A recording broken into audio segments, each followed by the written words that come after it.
আর এটা কি? ঠিক করে বলুন, যে বলতে পারবেন তাকে একটা প্রাইজ দেওয়া হবে। এটা শিব না এটা শিব? দুটাই শিব, ভেরি গুড।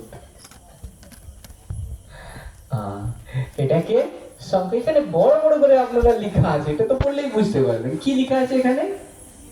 শিব আর শঙ্করের মধ্যে পার্থক্য। তাহলে শিব আলাদা, শঙ্কর আলাদা। আপনারা যখন জল ঢালতে যান, কোথায় জল ঢালেন? একে তো মন্দিরের বাইরে বুঝ করে রাখে। আবার কোথাও কোথাও ভিতরে বসানো থাকে ঠিকই, কিন্তু তার আগের দিকে শিবলিঙ্গ রাখা হয়। চলুন এবার তাহলে বুঝাচ্ছি, বুঝতে পারবেন যে কেন আলাদা বলা আছে, কি কারণ আছে। নাম আলাদা, ধাম আলাদা, থাকার জায়গা আলাদা, কর্তব্য আলাদা, মানে কাজও আলাদা। কি করে এক হলো? এবারে দেখুন, এর নাম শিব, শিব বাবা দেখতে জ্যোতির্বিন্দু স্বরূপ এখানে বসে আছে নির্মাণ ধামে। আর শঙ্কর দেবতা, একে শরীর দেখানো হচ্ছে, কোথায় বসে আছে?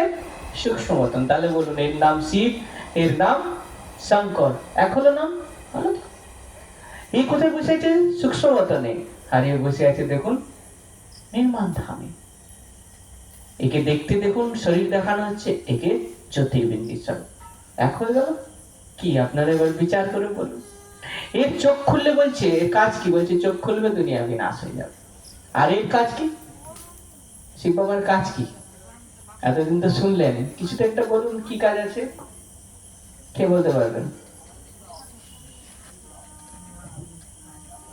একটা বলুন। সব থেকে বড় কাজ তার পতিতকে পাবন বানানো। কি কাজ? পতিতকে পাবন বানাবে। তারপরে কি? কলিযুগকে সত্যযুগ বানাবে। যে কলিযুগকে সত্যযুগ কে বানাবে? এইটা করতে গিয়ে এবার তাকে অনেক কাজ করতে হয়। এটা কি কম কথা? এটা কি কোনো মানুষের কাজ?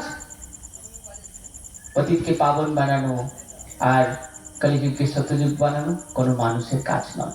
এর জন্য এই দুজনকে দেখতেও আলাদা। এই জন্য শিব রাত্রি বলে, শঙ্কর রাত্রি বলা হয় না। শিবলিঙ্গে জল ঢালা হয়, শঙ্করে জল ঢালা হয় না। একে তো মন্দিরের বাইরে বসিয়ে রাখে।